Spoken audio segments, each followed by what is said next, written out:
Look at 5 things that if you had the courage to do those things, that you would do those things. A lot of people say, well, I've been like this all my life. I just can't change. This is the way I am.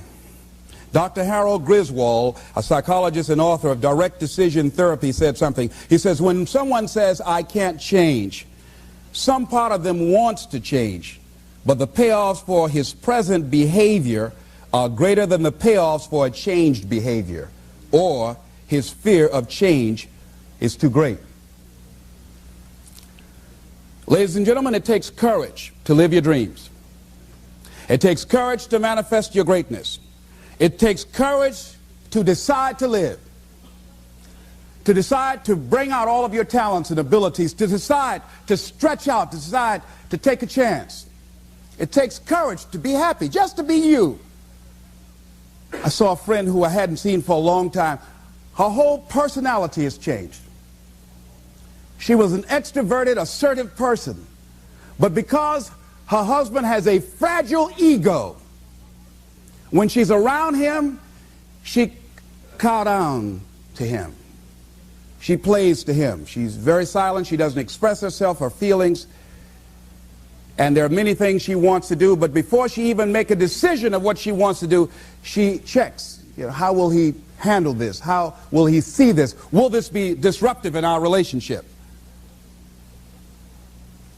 A lot of us readjust our behavior and we end up not being who we really are in deference to relationships, men and women.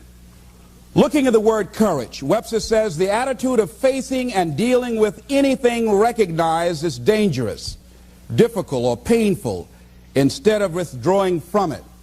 As you begin to look at where you want to go and take personal inventory, it's going to be very uncomfortable. That's why most people don't do it. It's very painful to admit your shortcomings, to admit your weaknesses. It's very painful to do that. It's much easier to withdraw from that and just ignore it. He goes on to say the courage of one's convictions, the courage to do what one thinks is right. As you begin to look at yourself and look at where you want to go with your life, it's very important for you to ask yourself a question as you look at various areas of your life. Is what you are doing right now, is it giving you what you want? If it's not giving you what you want, it's going to take courage to decide to do something differently. It takes courage to enjoy yourself. What are some of the self-defeating behaviors that we become involved in that prevent most people from enjoying themselves? Some people develop the "what's the use" attitude. Why bother? Some people have the "I really don't care." And they convince themselves that they don't care and they don't feel anything. And after a while, they really don't feel anything. Their lives are empty. Some people say, well, it's really not worth the hassle. Just too hard. It doesn't bother me anymore. The fact that I'm not living out my dream. The fact that I'm capable of doing more and I'm not doing it. The fact that I'm content but I'm not fulfilled. The fact that I'm not living my dream.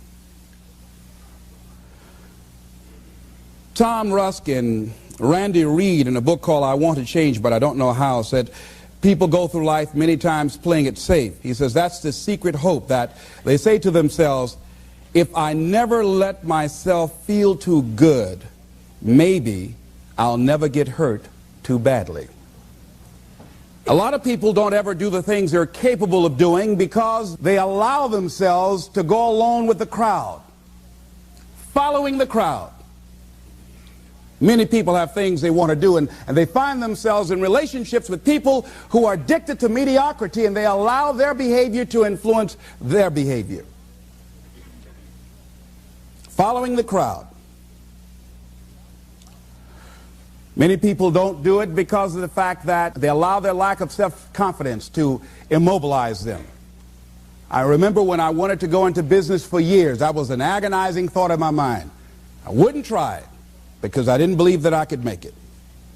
Of the 5 things that you would like to do if you had the courage to do, I want you to pick one thing. Pick one. And here's how to set it up for yourself that will help free you and get you unstuck. What is the worst thing that can happen if you do it? What's the worst thing that can happen? Let's say going into business for yourself, or changing careers, or getting a divorce, taking some kind of chance of something that you've always thought about doing, but you just haven't done it for whatever reason. What's the worst thing that can happen? Do the worst case scenario. Now, when you do the worst case scenario, you write those things down, the worst things that you fear would happen. When you name your fears, that puts you in control. What are you afraid of? Name it, write it out so you can look at it. Confront that fear. What is it? I'm afraid that things might work out. What else, Les? Well, I've never been in business, okay? What else, Les? Well, I don't have all the help I need, okay? Good. What else, Les? Well, I don't have enough money, all right? Good. What else, Les? Well, I don't have a college degree. What else? I'm not as good as those other guys that I've seen up there speaking, okay? What else? Well, that's all I can think of right now, okay? Good. Now, that takes you to the next step. What are the benefits? What are the benefits of your acting courageously, taking life on? Well, part of what happened was that I felt better within myself, and I had a strong sense of self-respect. Going into business for myself, I made a lot of mistakes. Sometimes I was down on myself. I felt stupid. I felt dumb because people who were in business said, why would you do something like that? Well, I didn't know. Boy, were you really dumb. And I used to chime in with them. Yes, I guess I was. I didn't know any better. But the other thing is, I had to say to myself, but I did it. I did, even if I made a flop of it, I did it. I took the chance. I took the leap. What are the benefits of your acting courageously? Whatever it is that you've identified. Write the benefits down and then focus on them. Focus on the benefits, not on the liabilities, not on your fears. Focus on the benefits. That which you hold in consciousness tends to manifest itself. Think about how good you feel. Think about the level of increased self-respect, the sense of self-worth that you'll feel. How good you'll feel getting up in the morning, looking yourself in the mirror, because you're taking life on. The other thing is, acknowledge your fears and then go into action. This book is called Feel the Fear and Do It Anyway. That's it. See, I believe anybody who's ever done anything, who's ever taken a chance, doesn't mean that they're not afraid. Courageous does not mean being the absence of fear. I think that being courageous is willing to do it because that's what you feel, and you're going to do it anyhow, regardless. So you're not going to be immobilized by your fears or your doubts. You admit, okay, I'm scared to death. Now, okay, what is it that I must choose to do?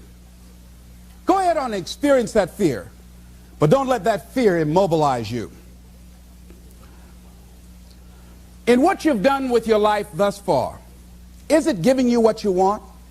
Is it giving you what you want? When you look toward the future, when you look at all that's going on out here, is there some place within yourself you say, hey, I know I need to be out there in that arena. I know I can do more than what I've been doing. I know there's some great music that I have within me that I haven't brought out here yet.